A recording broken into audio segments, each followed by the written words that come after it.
Bonjour Christelle, Salut Inga, ça va? ça va et toi? Ça va bien, super. Alors Christelle Bussière, tu as créé ta marque éponyme qui s'appelle Christelle Bussière. Tu es le bijoutier, donc tu fais les bijoux, les perles en verre. C'est tout un savoir-faire que tu as su développer à travers des années. Et ce qui est intéressant avec toi, c'est que tu as créé une marque avec des bijoux qui sont accessibles et faciles à porter, aussi au prix juste.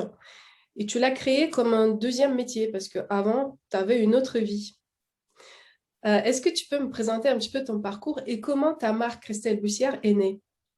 Tout à fait. Mais écoute, tu as déjà très très bien résumé, je trouve, l'ADN de la marque et le cheminement. Donc, comment la marque est née? Oui, pour moi, en fait, ce projet de marque, c'était une reconversion professionnelle. J'ai toujours travaillé les choses artistiques. Le verre, je suis tombée dedans il y a à peu près 5 ans en apprenant un peu par hasard auprès d'artisans. Mais dans la vraie vie, on va dire, j'étais dans la finance, en fait. Donc, c'était bon, un métier qui était Dans sympa, la un vie emploi qui permet précédente. de vivre, mais voilà. J'avais besoin de plus, j'avais vraiment besoin que ma créativité s'épanouisse dans un métier et pas juste une activité de loisir, en fait. Et donc ce concept de marque, euh, ouais, c'est quelque chose que j'ai mis plusieurs années en fait à développer, parce que d'abord j'ai développé en parallèle de mon métier. Hein. Je me suis pas mise à temps partiel, je faisais ça le soir, les week-ends, les vacances. Et quand j'ai senti que j'avais quelque chose de prêt en termes de produits et que ça commençait à plaire aux personnes de mon entourage, je me suis dit bon bah là, ça commence à être pas mal, on y va. Donc, j'ai quitté l'entreprise. Enfin, j'ai quitté mon ancienne entreprise. J'ai lancé la société. Et c'est tombé comme par hasard, juste au moment du premier confinement. À peine j'étais partie de mon ancienne entreprise, pile 2 mois après confinement. Et là, c'est vrai que ça remet beaucoup de choses en question. Alors, ce qui est, c'est que moi, j'avais déjà dans l'idée de développer d'abord le digital avant de lancer, que ce soit une boutique ou des revendeurs ou autre, parce que j'avais eu aussi dans une autre ancienne vie déjà une expérience de boutique. Et quand on a déjà une boutique physique, on ne peut plus rien faire à côté. Tu arrives 5 minutes en retard à ta boutique, les gens te regardent, ils font comme ça. Tu veux participer à un salon, aller faire une course, tu es vissé en fait dans ta boutique, tu ne peux gérer que ça. Donc même si ta boutique démarre bien, tu vas pas pouvoir scaler le business en fait juste en ayant une boutique en premier. Et c'est pour ça que je voulais le digital, en me disant bah, même si le digital c'est un effort qui peut paraître plus long parce que ça met du temps de faire des belles photos, de faire un beau site internet, et puis pas que beau, mais après qui convertit. Et ça, je savais pas du tout faire cette partie-là. Autant les choses belles, mais moi, je pense que ton créatrice, ça me parle, t'as un site esthétique, même si j'avais été aidée sur mon premier site, voilà, c'était très beau, mais bon, ça permettait pas au départ forcément d'attirer des clients. Mais voilà, je savais que c'était une démarche qui allait prendre du temps, que ça allait pas faire forcément du chiffre d'affaires tout de suite, le temps de développer le message, le site qui convertit, etc. Mais je savais que quand tous les pions en fait seraient mis en place, je serais vraiment prête à le développer et que avec un peu d'effort et en y mettant le temps et les moyens qu'il faut, après tu peux développer normalement quasiment à l'infini. Et c'est pour ça que ça me plaisait en fait. Est-ce que tu peux parler un petit peu de ton savoir-faire? Comment tu l'as mis au point? Alors, comment je l'ai mis au point? En fait, mon savoir-faire varié, c'est quelque chose que j'ai appris auprès d'artisans. Il n'y a pas de formation en France, donc ma spécialité, c'est la perle de verre, en fait. Hein. J'ai pas j'ai pas un gros atelier avec un gros four comme on voit souvent les verriers avec des cannes qui font 2 mètres de long. Moi, c'est pas du tout ça. En fait, c'est quelque chose, c'est le verre en miniature. Donc, en fait, on travaille avec des petits mandrins, on fait fondre le verre avec un chalumeau, on enroule ce verre en fusion autour d'une tige et on travaille tout directement à chaud. Donc ce savoir-faire, je l'ai appris auprès d'artisans donc en France et en Italie et ça c'était vraiment des super rencontres. Et après, en fait, j'ai continué à développer chez moi. En fait, les artisans m'ont permis d'avoir les bases enfin les bases et tous les gestes techniques. Et après, moi, ce que je voulais, c'était trouver surtout la patte stylistique parce que En fait, la perle de verre, pour le peu de personnes, on va dire, à qui ça parle, ça représente souvent des bijoux que parfois les grands-parents ont vus à Murano ou ont ramené de Murano dans les années 70-80. Et il y avait des choses qui étaient ramenées à l'époque, donc qui étaient très, très fortes techniquement, mais que de nos jours, on qualifierait de kitsch parce qu'il y en a beaucoup, c'est des grosses perles, il y a beaucoup de couleurs, des grosses rangées. Enfin, c'est des choses qu'on porte plus de nos jours. Et enfin, moi non plus, j'en porterai pour rien au monde. Par contre, je trouve que c'est un matériau qui a des possibilités vraiment infinies. C'est un matériau vraiment très beau. On peut jouer avec les effets de transparence, les couleurs, c'est magnifique. Et voilà, j'ai envie de faire quelque chose avec ça. Et en plus, en France, et même un peu partout en Europe et même dans le monde, c'est quelque chose qu'on voit quasiment pas. Et je me suis dit, c'est tellement beau dans le bijou, ça peut être tellement joli, ça peut être tellement fin, tellement élégant. Si c'est pas moi qui le fais, enfin, qui va le faire. Et voilà, le bijou, en plus, c'est très concurrentiel. Donc, au départ, j'avais un petit peu une peur sur le bijou. Et quand j'ai vu qu'en verre, j'arrivais à faire quelque chose qui m'était propre et qui pouvait aussi être dans l'air du temps et plaire à la femme moderne qui veut être élégante en toute simplicité, je me suis dit là, bah, c'est le moment ou jamais, il faut le tester pour pas regretter. Voilà. Et en fait, tu as mis au goût du jour le bijou en verre. C'est ça, c'était vraiment l'esprit. Ça arrive de trouver des bijoux de verre, mais c'est très très peu connu. Des fois, on peut en trouver des perles de verre sur des marchés artisanaux ou des choses comme ça. Mais très souvent, bon, sans être complètement général et catégorique, hein, mais quasiment tout le temps, ça reste en tout cas des montures très artisanales. Et voilà, quand je dis artisanal, c'est un bijou qu'on va porter tous les jours, mais qui va pas avoir aussi en plus la beauté de la monture en or ou en argent, qui va vraiment le mettre dans une optique de bijoux fantaisie haut de gamme en fait. Hmm. Et comment tu as trouvé ta cliente justement? Parce que quand tu crées les bijoux, oui, il y a des amis qui peuvent autour de toi te dire oui, c'est Ah. sympa ce que tu fais, mais concrètement, quand il faut aller vendre sur Internet, comment tu t'es pris pour trouver ta cliente? Alors au départ, je l'ai pas trouvé, hein. C'est un petit peu ça le souci. Moi, j'avais un petit peu une idée de qui elle était, certes, mais en fait, au départ, quand j'ai lancé mon site internet, j'ai quasiment pas vendu, hein, à part les amis. Enfin, il y a eu une période de Noël, donc il y a eu un petit peu de vente, surtout par des gens, des connaissances ou des connaissances de connaissances. Donc ça, c'était très bien. Et bon, ça permet de tester le concept. Mais comme c'était quasiment que des gens que je connaissais, c'est toujours un petit peu biaisé parce que les gens qu'on connaît, en fait, enfin, je dirais, c'est trop facile de leur vendre parce qu'ils achètent pas que pour le produit, ils achètent aussi pour moi parce qu'ils me connaissent. Et je pense enfin, je pense, et c'est sûr maintenant, c'est que le vrai début du succès, c'est quand tu réussis à toucher la personne qui correspond à tes valeurs, qui se reconnaît dans ton produit, donc ta fameuse cliente idéale, mais que c'est quelqu'un que tu connais ni d'Ève ni d'Adam et qui s'est tellement reconnu dans ton produit et dans ton message qu'elle se dit, bah voilà, je connais pas cette personne, mais voilà, c'est ça, je fais confiance, donc j'achète. Et je peux dire que les premières personnes qui font ça, c'est des personnes, je pense, qui sont très, très courageuses, hein, mais ça veut dire que notre message marche.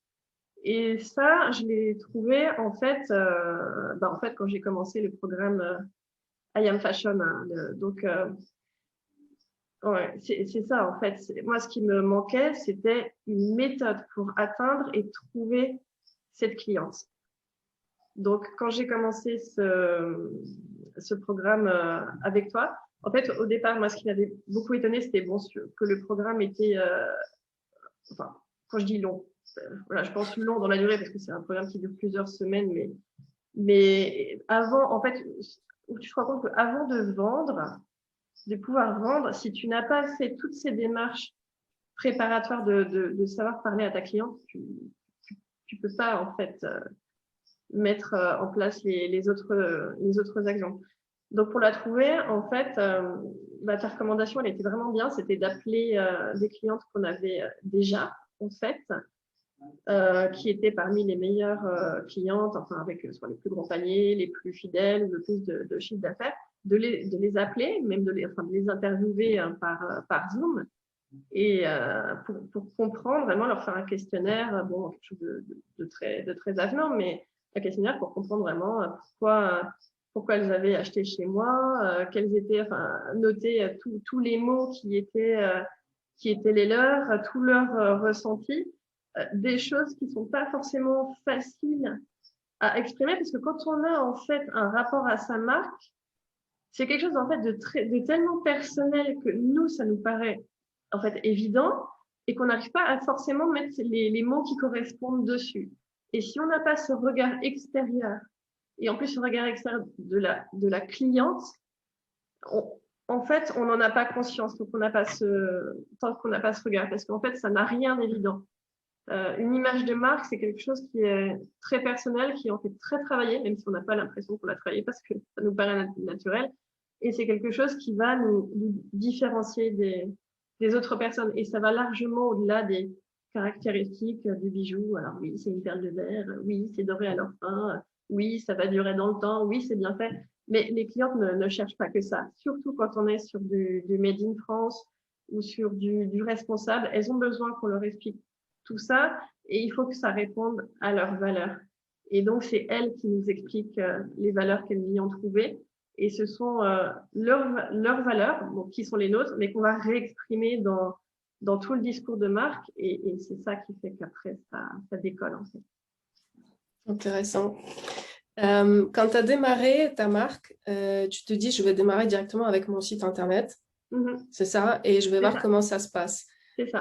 Justement, à quel moment tu t'es dit, ça y est, j'ai tout essayé, il est temps de passer à l'étape suivante et j'ai besoin d'aide? Qu'est-ce qui s'est passé exactement? Qu'est-ce qui s'est passé? C'est après cette période un peu idyllique de la période donc, de Noël 2020 où j'ai vendu à pas mal d'amis et à des personnes que je connaissais et autres. J'avais commencé à essayer à faire des publicités Facebook, en fait. Alors, déjà, les publicités Facebook, au départ, ça me faisait assez peur. Je veux dire que l'interface, quand on ne le connaît pas, il paraît très lourd au premier abord. Et ce que je me disais, c'est moi, je veux passer mon temps dans ma créa, je veux pas passer du temps à faire la publicité. Pas que ce soit des basses tâches, mais pour moi, c'était pas là où je voulais passer du temps. Et je me voyais pas de passer, je sais pas, 1 mois, 2 mois à essayer de déblayer ça toute seule. À l'époque aussi, j'avais une community manager qui m'avait proposé de m'aider à mettre en place mes campagnes de pub. Et donc, ce qu'on a fait ensemble, et en fait, bon, je me suis rendu compte que community manager, c'était pas non plus synonyme de, je sais pas comment on peut dire, de média buyer ou enfin, voilà. Donc, c'est de la communication certes, mais c'est un métier complètement différent. Et donc, les premières campagnes de pub, on a laissé tourner au moins 1 mois de pub. Je crois que j'ai dépensé peut-être 600 € de publicité sans qu'il y ait une vente ou alors peut-être une. Et je disais, mais je comprends pas, on fait de la pub, mais il n'y a rien, c'est pas normal. Enfin, pour moi, c'était un peu à fond perdu. Puis bon, moi, elle me disait, mais ça prend du temps, faut que ça se mette en place. Et puis, mais j'étais pas confort je me disais, enfin, jusqu'à combien va falloir mettre sur la table jusqu'à faire une vente, quoi, et que ça soit rentable. C'était ultra flippant, en fait. Donc, j'ai arrêté tout ça. Et à ce moment-là, c'est à ce moment que je suis tombée sur tes publicités sur Instagram. Au départ, j'ai vu ta publicité passer 1 fois, 2 fois, parce que des gens qui vendent des coachings, il y a quand même beaucoup. Et puis, il y a les gens qui savent de quoi ils parlent et les gens qui pensent savoir, mais qui en fait ne savent pas. Donc, comme j'avais eu déjà des expériences échaudées, j'ai laissé un petit peu tourner ça jusqu'au jour où j'ai cliqué sur ce famille-là, que j'ai vu ta première vidéo qui durait, je crois, quasiment 1 heure, et je me suis dit, non, c'est bon, là, c'est la personne qui sait de quoi elle parle, qui a une méthode, qui sait expliquer pourquoi ça marche pas, et quelles sont les bonnes pratiques. Et c'est là que je me suis dit, si avec cette personne, ça marche pas, je pense que ça marchera jamais. C'est-à-dire que c'est le concept qui va pas ou autre chose. Mais je m'étais dit à ce moment-là, s'il y a une méthode qui doit marcher, c'est celle-là. Enfin, voilà, j'avais quitté mon travail, j'avais eu la période du confinement, j'avais un concept déjà très, très avancé. Je me dis, bah, c'est soit j'arrête tout, soit j'y vais, mais au point où j'en suis, c'est hors de question d'arrêter, c'est juste hors de question. Donc, on va jouer la bonne carte. Et effectivement, c'était la bonne carte. Hein. Donc là, ce que j'ai beaucoup aimé, c'était le fait qu'il y ait une méthode, en fait, dont on n'est pas dépendant d'une personne ou d'une agence de com qui, même si j'étais tombée sur une agence qui connaît vraiment bien son métier et qui m'avait fait des publicités efficaces, bah, au final, j'aurais été dépendante parce que j'aurais jamais compris comment ça marche et j'aurais été toujours obligée de continuer avec ces personnes, quoi qu'il arrive, en fait. Tandis que là, maintenant, enfin, l'interface de Facebook Manager, ça me fait plus du tout peur, en fait. Et en fait, il y a à la fois des vidéos qui expliquent tellement bien, et puis le groupe de soutien et les entretiens personnalisés. Enfin, il y a tout ce qu'il faut pour être pris en main. Enfin, quand je dis pris en main, à condition que nous, on fasse l'effort de faire, mais on a toujours un garde-fou à chaque étape. On peut pas se perdre, en fait. On ne peut plus se perdre. On sait que si on va dans la bonne direction, on va être encouragé. Et ce qui est encore plus précieux, c'est que quand on fait des choses qui sont pas bien ou qui vont dans la mauvaise direction, ça, tu vas nous le dire. Et tu vas pas m'acheter l'autre, tu vas dire, bah voilà, là, c'est stop. Hein. Il y a des fois, j'avais fait une comparaison un petit peu rigolote. Alors, surtout, ne m'en veux pas, Inga, parce que c'était public. Vas-y. Tu peux tout dire. Inga, c'est la echte best, de la mode. Hein. Si tu fais des conneries avec ton business de mode, Inga, elle va te dire ça va pas du tout. Hein. Là, faut reprendre. Hein. Je suis main costaud quand même. Hein. Oui, ah bah écoute, encore non, heureusement que t'as pas le même physique hein, quand même. Si j'arrive avec le même physique et je t'engueule, là tu vas pas apprécier. Ah oui, non, c'est sûr, mais moi je le fais gentiment. Là, on a le confort que c'est à distance, tu vois. Ouais, voilà, il n'y a pas de. Voilà. Enfin, tout ça pour dire quand je dis je te baisse parce que c'est quand il faut te remettre en question, on y va, on se remet en question et puis après, après je pense que c'est obligé que ça marche quand on a su écouter les bons conseils et écouter les bons signaux des clients aussi. C'est les deux en même temps en fait. C'est à la fois ton expérience et le retour des clients, c'est ça qui nous fait avancer. Toujours le client en premier. Alors, nous, on sait ce qu'on veut faire, on sait ce qu'on aime faire, mais c'est pas forcément la paire de boucles d'oreilles sur laquelle on aurait misé au départ qui va mieux marcher. C'est peut-être une sur laquelle on n'avait pas pensé au départ. Et puis, bah, si c'est pas celle-là qu'on pensait, mais que le client l'aime, et ben on continue là-dessus. Et puis après, quand il donne des avis, des avis là sur les, je sais plus comment ça s'appelle, les applis pour donner les petites étoiles sur le site. Je trouve ça merveilleux aussi. C'est des choses qu'on a mis en place que j'aurais peut-être pas mis en place de prime abord. Je me suis dit, oh, ça, il y a le temps. Et en fait, c'est génial. Ça donne une preuve sociale et une crédibilité absolument extraordinaire. Et puis, quand il y a des avis négatifs, je dirais, je remercie peut-être même encore plus les avis négatifs. Il y en a très peu, hein, je te rassure, que les avis positifs, parce que c'est ceux qui font vraiment avancer. Je pense par exemple à une paire de boucles d'oreilles que j'avais faite, qui était super mignonne, et puis il y a plein de monde en fait qui m'a dit c'est compliqué à mettre, etc. Et ce qui est très intéressant, c'est que là j'ai compris en fait que par rapport en fait à la clientèle idéale que j'avais dressée moi de base hein, tout au départ en me disant oui il peut y avoir aussi pas mal de jeunes entre 20 et 30 ans enfin, parce que effectivement bon, il y en a mais c'est pas le maximum, c'est surtout des femmes entre 45 et 70 ans et les personnes qui se rapprochent de 70 ans voire plus bon très souvent bah, elles ont des lobes d'oreilles qui se sont par exemple agrandis ou alors ce sont des personnes qui vont avoir une motricité dans les mains qui va être un peu diminuée pour certaines personnes. Donc, mes toutes petites boucles d'oreilles, elles peuvent être mignonnes comme elles veulent, mais si elles sont pas faciles à mettre pour ma cliente, c'est pas top. Donc, les premières personnes qui m'avaient dit ça, moi, j'étais tellement déçue de les avoir déçues. Je me dis, bah, vous me les renvoyez, je vais vous refaire une autre fermeture, je vous les renvoie. Et donc, on a fait des échanges. Et puis, des personnes qui pensaient être déçues, en fait, j'en ai fait peut-être mes plus grandes ambassadrices au final. Je me rends compte quand on répond, quand on prend en charge une déception d'une cliente et qu'on lui fait quelque chose qui répond à son besoin, ça reste, je pense que ça devient les clientes les plus fidèles et les meilleures ambassadrices. Et c'est comme ça que j'ai pu améliorer mon modèle en faisant un système de fermeture qui soit un petit peu plus grand, un peu plus facile à mettre. Et l'esthétique de la boucle n'est pas du tout diminuée, loin de là. Mais maintenant, ça va à tout le monde et j'ai plus de retour sur ce modèle. Donc, ça, c'est vraiment génial. Mais Toujours, ça. ce retour à la cliente, c'est quelque chose que tu n'es pas conscient parce que tu en parles tout le temps, tu nous le martèles. Et puis, des fois, on n'a pas envie parce que interviewer les clients, ça veut dire déjà non mais sérieux, prendre des rendez-vous, avoir peur de les embêter, puis de se dire comment ça va se passer, on va leur prendre du temps. Et en fait, les personnes qui n'ont pas envie, à la limite, elles n'ont pas envie, c'est tout, et puis on les embête pas plus.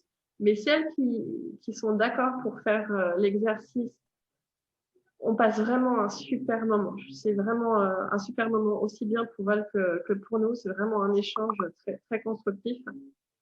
Et ça aide à avancer. Et ça aide encore plus à avancer qu'un client qu'on verrait dans un salon ou une boutique. Enfin, un client salon-boutique, on arrive à percevoir des choses, on va dire, très, très rapidement. Hein. On voit tout de suite si le bijou, il plaît pas, si c'est le style de la personne. Mais c'est pas aussi approfondi. Là, quand on passe 30-40 minutes avec une cliente, c'est là que ça devient vraiment, vraiment profond, quoi. Vraiment, Ouais, moi, ce que je trouve impressionnant chez toi, c'est que c'est vrai qu'on s'est vu la première fois par Zoom pour parler de ton travail et ce que tu as envie de faire. Je t'ai trouvé très pragmatique en termes de, voilà, je sais tout, je sais exactement ce qu'il me faut, j'ai déjà certaines tactiques que j'ai développées. Et tu t'es un peu douteuse, tu te disais, ouais, qu'est-ce que le programme va me porter en plus? On a eu cette discussion. ouais, Et c'est ça. voilà, au final, tu as quand même adhéré au programme et tu as trouvé des éléments que tu n'as pas du tout avait dans ta tête avant. C'est ça. Typiquement, par exemple, tu es arrivé quand même avec un site qui était déjà bien développé sur une plateforme et C'est je te ça. disais que peut-être il faudra changer, passer sur Shopify et tu me Oh disais, là là, ah j'étais non, réfractaire. Oh c'est là mon là. site, j'ai déjà tout fait, jamais. Et je t'ai Ouais, pas et puis poussé. jamais parce que Je t'ai pas poussé. Tu t'es dit, je t'ai tu l'as laissé pas poussé. faire ton cours, Ouais, évoluer toute seule. c'est ça. Et je trouve ce qui est intéressant avec toi, c'est que tu as cette capacité de t'adapter. Tu vois, malgré toutes tes déjà des pensées que tu as déjà établies dans ta tête en amont, sur toi, sur ton business, sur ta marque, sur tes clientes, tu as quand même cette capacité de revenir en arrière et te dire, non, peut-être ici, je me suis trompée, peut-être je vais un petit peu changer des choses, je vais écouter, tu vois. Et c'est Ouais. ça ce qui te permet d'évoluer et ce qu'aujourd'hui tu as amené à là où tu es, avec des ventes sur ton site, avec une activité qui tourne.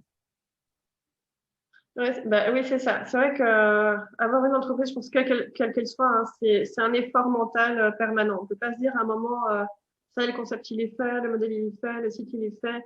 Il n'y a jamais une étape complètement passée. Il y a toujours des moments où on revient en arrière pour partir en avant. Et c'est vrai que cette histoire de site, pour moi, ça a été très dur, hein, parce que le site esthétiquement, il était donc sur cette autre plateforme, c'était sur WooCommerce, hein, il était esthétiquement, il passait hein, déjà, mais par contre en back office et pour développer le business, c'était pas. Mais qu'est-ce que tu as poussé justement à changer? Parce que moi, Alors, je t'ai laissé ouais, faire, hein. Je t'ai oui, pas je sais. poussé. Alors, au départ, pourquoi je voulais pas changer? Parce que mon site déjà, il était flambant neuf, il avait même pas 6 mois d'existence, il m'avait coûté un bras, mais vraiment un bras. Et je me suis dit, c'est pas possible qu'un investissement pareil, on lui dise au revoir au bout de 2 mois, quoi, pour moi, Quelques c'est pas possible. mois. Et pour moi, je me disais, allez, ce site, bon, j'ai une plateforme, je me dis, allez, Shopify, bon, ok, c'est sympa, c'est la spécialité d'Inga, ok, sympa, c'est ce qu'elle maîtrise, c'est sympa. Et je me disais, si ça se trouve, je peux juste aller remettre 2-3 applis en plus sur mon site pour arriver au même résultat au final, parce que les fonctionnalités, ça reste des fonctionnalités, c'est du technique, donc ça peut toujours se faire, mais après, à quel prix? Après, moi, de toute façon, j'avais un développeur derrière parce que WooCommerce, c'est bien, on peut rentrer ses articles tout seul, faire la gestion des stocks, faire beaucoup de choses tout seul, mais sans développeur derrière, c'est pas possible. Hein. WooCommerce, tu as quand même maintenance à vie. S'il y a un problème sur le site pendant le week-end, non, comme par hasard, C'est comme les enfants sont toujours malades pendant les vacances. Son site internet, il est toujours malade le dimanche. Hein, c'est mathématique. Hein, c'est la même chose. Et bah, forcément, hein, les webmasters, on ne va pas lui dire bon, bah, les dimanches, ça n'a pas de famille, mais occupe-toi de mon site parce que là, les mises au panier, ça ne marche plus. Quoi. Par exemple, c'est des choses pas faisables. Donc, entre le délai qui est commercialement impossible, enfin, c'est pas possible d'avoir un site qui ne marche pas, ne serait-ce que 3 heures pendant le week-end. C'est pas possible. C'est là qu'on fait une partie du chiffre d'affaires. Et se dire jusqu'où on va payer ces frais de maintenance ou autre, c'est compliqué. Et puis à chaque fois qu'il y a un développement, pour payer derrière. Et en fait, pourquoi je voulais pas aussi Shopify au départ, ce qui m'avait un peu refroidi, c'est que Shopify, bon, on a un forfait de base, et puis il faut payer une commission sur le chiffre d'affaires. Et moi, c'était vraiment un blocage mental sur ça. Je ne pouvais pas donner une partie de mon chiffre d'affaires à quelqu'un qui était un prestataire en fait technique, et mais qui en soi n'était pas pour moi un prestataire commercial. Vraiment, ça bloquait. Et au final, quand j'ai refait les calculs, en me disant, allez, c'est peut-être un peu plus cher, mais l'un dans l'autre, si ça marche mieux et que j'ai pas de soucis derrière et de voir tout ce que les autres personnes donc du groupe avaient déjà fait et ne regrettaient pas d'être passées, je me suis dit, elles ont tellement l'air toutes dithyrambiques sur cette plateforme. Bon, écoute, je me suis dit, allez, je le teste. Donc, j'avais pas complètement fermé mon site WooCommerce, j'avais juste fermé, mais sans le supprimer, en me disant, de toute façon, Shopify, ça ne coûte rien de le tester, donc c'est juste un abonnement en plus avec un mois gratuit. Je peux faire un test, le mettre en grandeur réelle, même si c'est 1 mois, 2 mois, et vraiment, si ça me plaît, on reste, on se pose pas de questions, on y va à fond, et puis si ça me plaît pas, il sera toujours temps de revenir sur WooCommerce. Donc, c'est cette possibilité aussi de le tester qui m'a fait dire allez, j'y passe du temps et puis on y va. Et puis en fait, c'est tellement facile. Enfin, Shopify, de nos jours, il n'y a pas besoin de connaissances techniques pour faire un site internet. Hein. Donc, moi encore, l'informatique, je me débrouille assez bien, mais en tout cas, j'étais un peu de voir des personnes, des fois, dans le programme qui ont quasiment zéro affinité avec l'informatique. Ça fait vraiment super flipper et qui ont réussi à sortir des sites, mais vraiment, waouh, hein, ça j'étais impressionnée. Donc, Shopify, oui, c'était, je pense, voilà, avec d'autres conseils que tu as donnés, mais un des meilleurs conseils de l'année, hein, c'est très clair. Et puis, je me rends compte maintenant qu'il y a de toute façon énormément de commerçants qui soit passent nativement sous Shopify, soit migrent sous Shopify. Hein. Enfin, j'ai jamais entendu personne dire allez, je migre de Shopify à WooCommerce ou à PrestaShop ou autre. Hein. Ouais. Par contre, l'inverse, on en entend tous les jours. Hein. Tous les jours. Et c'est vraiment la Rolls du e-commerce. Hein. Je pense que Shopify peut accompagner jusqu'à une croissance très très loin. C'est pas juste un site pour une plateforme pour tester et pour démarrer. Je pense que après c'est sûr il y a toujours des calculs à faire, mais j'ai même vu des grandes marques qui l'utilisent. Je sais plus quelle marque de mode j'ai vu. Je me demande si c'était pas Tara Jarnon ou quelque chose comme ça. Enfin il y a vraiment des. Il y en a beaucoup, ouais. Il y en a beaucoup qui utilisent ça. Ouais, donc comme quoi, si même les grands le font, c'est que voilà, c'est qu'on peut aller loin. Et deuxième sujet que je voulais toucher pendant notre entretien, c'est les Facebook Ads. Oui. Je sais que c'est un moment stressant pour beaucoup de créateurs, un moment de se dire je suis capable de le faire, je peux investir d'argent pour justement pérenniser mes ventes. Et là, le programme aussi l'accompagne pour t'aider à trouver cette confiance parce que c'est plutôt l'exercice mental plus que l'exercice en soi technique. Oui. C'est les deux, mais c'est beaucoup du mental en fait. Comment tu as géré justement comment tu as géré justement ça? Comment j'ai géré? En fait, au départ, j'avais les souvenirs de mes mauvaises expériences, de laisser aller, je sais plus si c'était 600, 800 euros pendant moi. Enfin, je veux plus connaître les chiffres, je veux pas me rappeler de ça. Et ce qui est stressant, c'est de se dire que les Facebook Ads, il n'y a rien de magique, hein. C'est comme tout. Si tu as le bon message, si tu as le bon produit, si tu as la bonne photo, que tu cibles la bonne personne, ça va marcher. Mais c'est pas parce que tu as fait toutes tes étapes avant correctement que ça va marcher du premier coup. Il faut se dire, voilà, il y a des personnes pour qui on voit que ça marche du premier coup, et tant mieux pour elles. Mais on peut se dire, allez, pour soi, le temps de trouver vraiment le message impactant qui, en moins de 3 secondes, va défiler sur un écran et impacter ta cliente. En fait, c'est là qu'il faut se donner le droit à l'erreur, en fait. Se dire, c'est pas parce que j'ai déjà dépensé tant et tant. Et c'est pas parce que j'ai déjà passé tant de temps, ou alors que je suis partie en rupture conventionnelle et que peut-être bientôt il y aura plus de revenus et qu'il faut absolument gagner sa vie avec la société, ce qui est une fin en soi, mais il faut pas se mettre la rate au courbouillon et se dire c'est à un mois près. Parce que quand on en arrive au Facebook Ads, en fait, c'est vraiment le moment où le business va commencer. En fait, on a tout mis en place, mais le business, il n'a pas encore commencé. Et donc, ça veut dire que c'est pas à ce moment-là de plancher. C'est à ce moment-là, au contraire, tu as déjà mis plein d'énergie dessus et il faut remettre un regain d'énergie là-dessus. Parce que se dire, on va mettre, allez, on va faire des tests à 50 € par jour ou à 100 € par jour, se dire, allez, c'est peut-être supérieur à ce que je gagnais avant moi par jour. Donc, mettre ça, entre guillemets, juste dans des ads, sachant qu'il y a tous les autres frais à payer, ta collection et tout le reste. Oui, c'est dur parce que 50 €, 100 €, aller ôter une fois, ça va. Si tu multiplies par 10 jours, si tu multiplies par 30 jours, il y a un moment, on se dit, non, mais il faut quand même que ça, enfin, on a le droit à l'erreur, certes, mais il faut quand même que ça marche vite parce que il y a un moment, ça peut pas être à fond perdu, ça peut pas être à fond perdu, c'est pas possible. Et, euh, et ça, dans le programme, oui, ça c'est bien. On est vraiment accompagné. On voit toute cette méthode de qui cibler, à quel moment. On a toutes ces vidéos auxquelles on peut se référer. On est accompagné quand on a des soucis. Je sais pas, voilà, si on n'arrive pas à mettre en place le pixel, vous êtes là pour aider, même si les vidéos étaient déjà bien claires. Mais des fois, il y a tellement de petits endroits à chercher. Voilà, donc toute cette étape de mise en place, en fait, ça, c'était vraiment confortable d'avoir quelqu'un qui aide à le faire, parce que ça, c'est quelque chose à réinventer tout seul. Enfin, ça aurait été ultra chronophage et ça aurait même pas été bien fait. Et d'ailleurs, avant, c'était pas bien fait. Donc, on a remis tout ça à plat. Et après, je dirais que ça, c'est vraiment moi ce qui m'a demandé beaucoup d'énergie. Après, les pubs en soi, je trouve que c'est pas, en tout cas pour mon cas perso, c'est pas ce qui m'a demandé le plus d'énergie. Parce que au niveau des mots, pour les clientes, on avait déjà tous les mots. Au niveau des photos, j'avais déjà pas mal de photos correctes, donc il n'y avait pas beaucoup à retravailler. Au niveau du contenu, ça allait. Donc la première semaine de publicité, je sais plus ce qu'il y avait eu, c'était pas les bonnes audiences ciblées au départ, et donc sur les premiers jours, bah oui, j'ai perdu. Et quand j'ai eu le call avec toi et avec Ninja, vous m'avez dit non, bah écoute, bah, si ça marche pas pour toi, bah, on va tester autre chose. Donc dans toute ma liste d'audiences possibles, on en avait choisi donc plusieurs ensemble, plus d'autres auxquels j'avais pas pensé. Donc je vais pas les dire là parce que voilà, mais vous m'avez donné des idées en plus d'audience. Et là pour le coup, on s'est dit allez, et votre conseil aussi, c'est de dire allez pour démarrer, histoire de voir vraiment si c'est la pub ou le concept ou autre. Vous m'aviez conseillé de faire des days, hein, donc j'ai fait des days à moins 20% pour lancer le truc.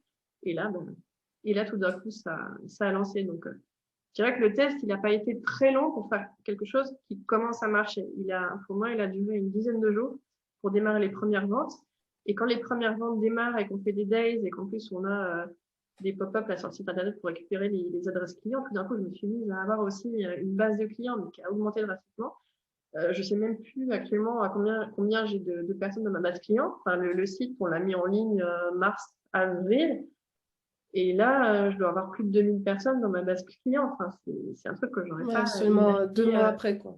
Bah oui, c'est 2, 3 ça. mois après. Et puis, il y a tellement de personnes, enfin, je suis désolée, mais c'est pseudo-gourou de l'Internet et de la publicité. Il y a tellement de personnes qui et puis, et Instagram, et faire des posts tout le temps, et les influenceuses, etc.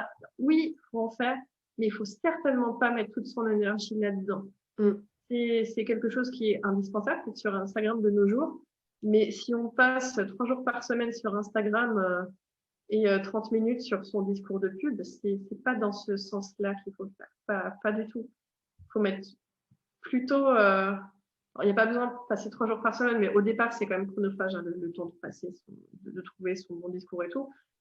Mais il faut passer plus de temps sur ces pubs que sur son Instagram. C'est vrai qu'à un moment, Instagram, j'ai un petit peu lâché. Enfin, je continuais à programmer des posts réguliers, aller 2, 3 par semaine. Et puis, j'essaie de moins me stresser, me dire, bah, c'est pas grave si je réponds pas à tous les commentaires au fur et à mesure. C'était un peu à crève-cœur, hein, parce que je les aime bien, les nanas de ma communauté, et j'adore répondre au fur et à mesure. Et je me suis dit, bah c'est bien, c'est inspirant, ça fait une communauté. Ben oui, mais une communauté, ça suffit pas à vivre. Donc, faut revoir l'emploi du temps pour Là où ça que ça rapporte. démarche, quoi. Ouais. Ouais. Les influenceuses, ouais, c'était surtout ça. J'étais étonnée. Tellement de monde dit il faut des influenceuses pour faire des ventes. Non, c'est pas vrai. Les influenceuses, c'est bien pour inspirer. Ça va te générer peut-être sur des influenceuses, tu vas peut-être avoir 2-3 ventes, mais c'est pas c'est pas les influenceuses qui font le chiffre d'affaires. Je pense que c'était peut-être vrai quand la plateforme Instagram a démarré ça fait déjà un bail, hein, 4-5 ans que ça a démarré Instagram, je crois. Donc, au départ, oui, c'était sûrement une mine d'or et puis il y a des personnes là-dessus. Donc, oui, il y a certainement eu des gens pour qui ça a vraiment très bien marché. Mais maintenant, le fait de dire prenez des influenceuses pour faire votre business internet, enfin, c'est des gens urbaines, faut quand même le dire, hein. Ouais, mais c'est comme tout, Mais c'est c'est bien, comme les il en pubs, faut un hein. petit peu. Ouais, Voilà, il faut avoir l'effet de masse. Donc, si c'est tu en as ça. beaucoup, ça marche. Si tu en as Ouais, très peu, ça marche peu. Ça marche peu, ça marche pas. Donc, c'est c'est soit où ça. tu mets ton énergie, où tu veux investir d'argent, dans les pubs ou dans les influenceurs. C'est ça. Mais il vaut mieux faire les pubs d'abord, hein, quoi qu'il arrive. Voilà. Voilà. Super, hein, très intéressant, hein, ton retour. Et du coup, si demain, il y a quelqu'un qui te pose la question, est-ce que ça vaut la peine d'intégrer M Fashion, qui est en pleine réflexion, tu dirais quoi? Mais pourquoi demain, je l'ai déjà fait, voyons, Inga? J'ai même des amis qui ont intégré le programme. Je sais, Ouais, je sais tu que c'est es toi, très mais bienveillant, tu nous envoies des non. gens, c'est Ça, sympa. c'était l'histoire de dingue parce que on parlait, je sais plus, avec eux un peu par hasard de notre business et tout. Et puis, je leur dis que j'ai intégré un programme qui est bien, qui m'a un peu changé la vie et tout. Et en plus, c'était juste par message comme ça. Et je sais pas, genre, 2 jours après, ils me disent bon, ben, on s'inscrit et tout. Et on n'en a même pas parlé. Je dis tiens, vous inscrivez déjà. Mais je pense que juste en 4 phrases, je les ai tellement convaincus. Et puis là, je crois qu'enfin, ils sont en train de tout remettre Qu'est-ce à que tu as plat. dit dans ces 4 phrases, du coup, ça m'intéresse. Qu'est-ce que j'ai dit? Je me rappelle plus ce que je leur ai dit.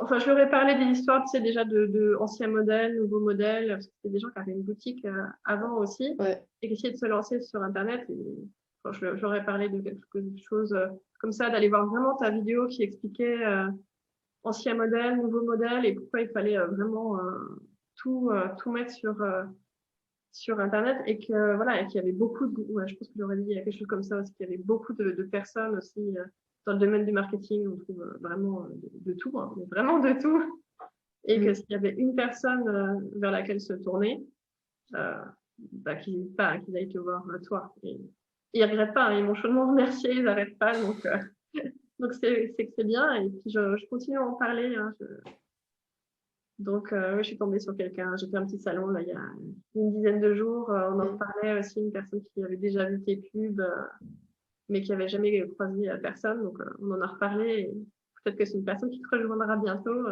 Puis, de temps en temps, c'est fou, j'ai des personnes qui m'appellent pour me dire bonjour, j'ai vu une publicité, j'ai parlé avec Inga, Grinko, est-ce que vous voudriez bien en parler Bon, des fois, j'ai pas le temps, alors j'essaie de dire 3 petites phrases très vite, puis des fois, ça m'est arrivé de rester plus d'une demi-heure au téléphone Ah oui, à un stage carrément. d'expérience. Donc, je sais pas si les gens ont intégré le programme, enfin, je le souhaite autant pour toi que pour eux, et surtout pour eux. S'ils veulent décoller, il n'y a pas 10 000 solutions. Et, mais c'est vraiment, il y a pas à hésiter, hein. C'est comme tout, c'est un investissement. Mais c'est pas comme une agence de com, c'est pas des fonds perdus, c'est un investissement fait une fois pour toutes. Et moi, ce que je me disais, même pour moi et qui est valable pour les autres personnes, c'est que c'est vrai, on te donne vraiment une méthode. Ça veut dire que même si un jour, là, l'entreprise qu'on a là, on veut la stopper ou on doit la stopper, on sait jamais ce que nous réserve l'avenir, on le voit bien en ce moment, hein. Il y a beaucoup de surprises qui nous arrivent dessus. Donc, Mm. même si ça, on l'arrête et qu'on veut relancer un business même dans 2 ans, dans 3 ans, la méthode, on l'aura toujours. Et c'est pour ça, c'est vraiment un investissement à vie. On pourra faire 10 business avec la même méthode, ou même Mm. si un jour, parce que là en ce moment c'est les Facebook Ads qui marchent, mais allez, si dans 5 ans, dans 3 ans, c'est plus les Facebook Ads qui marchent. Mais on se moque complètement parce que ça, c'est juste en fait le dénouement du programme. En fait, ce qui est vraiment impérissable, c'est toute cette partie de préparation qui est avant. Et moi, je te compare souvent, et là, c'est une jolie comparaison cette fois. Je me disais que pour avoir autant de savoir sur le marketing client, la mode, et vraiment appliqué en plus à mon business, l'équivalent en savoir, il faudrait, je pense, que j'aille faire, il aurait fallu que j'aille faire au moins une année de master, genre les masters HEC pour adultes, ce genre de choses. Pour moi, ça se rapporte vraiment à ce niveau de compétences, mais j'ai pas un an à passer avec une famille maintenant et une famille et se dire c'est vraiment ne pas faire le business pendant que je fais cette formation. Donc, et puis un budget encore plus élevé, mais voilà, donc ça pour moi, c'est pas des choses envisageables, mais pour moi, j'acquiers vraiment le même socle de connaissances et de compétences qui, en plus, est complètement adapté à ma marque. Donc, c'est du très haut niveau, faut vraiment dire, c'est du très haut niveau. Tu as une très bonne aussi connaissance et je sais pas, tu arrives à très très bien appréhender les typologies de clients et quelle marque va avec quel type de personne. Voilà, si on a du mal, du coup, à mettre les mots, à mettre les bons mots, tu arrives très bien à le pressentir. Donc, c'est une vraie valeur ajoutée. Après, voilà, c'est pas juste une méthode tout court. C'est aussi toi sur cette méthode. Tu es passionné aussi par la mode, l'artisanat, le Made in France, enfin, tout ça, ça se voit que ça te passionne. Et donc, tu arrives d'autant mieux à nous le transmettre. C'est quand tu nous conseilles, c'est quasiment comme si c'était ton business. Hein. C'est pas juste un conseil vite fait. Tu t'impliques vraiment dans le business de tes clients et de tes clientes. Hein. On le ressent et c'est ça qui est génial. C'est nos succès sont tes succès. Et c'est pour ça que tu le fais bien aussi. C'est très beau. Merci beaucoup. Hein. J'ai eu beaucoup de compliments. Ça me fait du bien. Ben, Je il vais me faut, faire hein. imaginer. Ben oui, surtout, on voit personne en ce moment. Alors, un compliment de temps en temps. Non, mais ça fait du bien, merci. C'est vrai que c'est la passion partagée. Et, chaque marque, c'est comme si c'est ma marque. Donc, ça m'intéresse vraiment de vous amener jusqu'au bout, très, très loin. Et aussi, je me rappelle de ton post sur Facebook, tu disais que... Qu'est-ce que je veux dire? Je dis beaucoup de bêtises non, aussi. mais tu étais content. Tu disais que voilà, j'ai fait les ventes, je sais pas, tous les jours. Et Ah oui, oui. il y a quelques mois, j'ai pensé à reprendre le salariat. Et là, du coup, je suis contente dans ce que je vis. Et tu vois, ce type de témoignage, c'est ça ce Oui, qui nous c'est fait ça. vibrer dans le programme. Ben, c'est ça. C'est ça. C'est vrai que je pense que c'est un peu la problématique de beaucoup de monde. On arrête pour beaucoup le salariat pour se lancer dans quelque chose de passionnant et que pas beaucoup de monde a le courage de le faire parce que il y a beaucoup de monde qui aurait envie de le faire, mais passer le pas, c'est vraiment très, très, très, très, très, très dur mentalement. Et plus tu avances dans la vie avec les enfants, les loyers, les maisons, tout ce que tu veux, plus c'est des décisions qui peuvent être lourdes de conséquences. Donc, c'est se dire, voilà, je me donne combien de temps pour que ça marche et se dire que bah, si ça marche pas, oui, il faut retourner au salariat. Il y a pas 10 000 choix, en fait. Hein. Mais en même temps, c'est quelque chose qui aide à avancer efficacement. Se dire, faut surtout pas arriver à cette deadline ou à cette extrémité. Et donc, oui, faut se bouger pour que ça marche. Et, et je trouve que c'est satisfaisant aussi de se dire que ça marche et de pouvoir dire à d'autres personnes, mais regardez, si ça marche pour moi. Alors oui, il faut y mettre de ces personnes, mais on n'a rien sans rien, hein, c'est dans tout. Euh, mais si on y met les bonnes actions, oui, ça doit marcher. Alors, Christelle Bussière, dans 5 ans? Dans 5 ans, ah, t'imagines, dans 5 ans, on est des multinationales. Ah, On envoie des bijoux dans le monde entier. On a 10 salariés. Non, mais dans 5 ans, honnêtement, c'est très dur de se projeter à 5 ans. Mais déjà, se projeter à 1 an ou 2, c'est déjà, pour moi, c'est déjà plus concret. Et ce que j'aimerais bien et ce qui est quasiment sur le point de se faire là, c'est pouvoir embaucher entre 1 et 3 personnes pour m'aider, que ce soit pour la gestion, pour la com et puis aussi pour fabriquer les bijoux.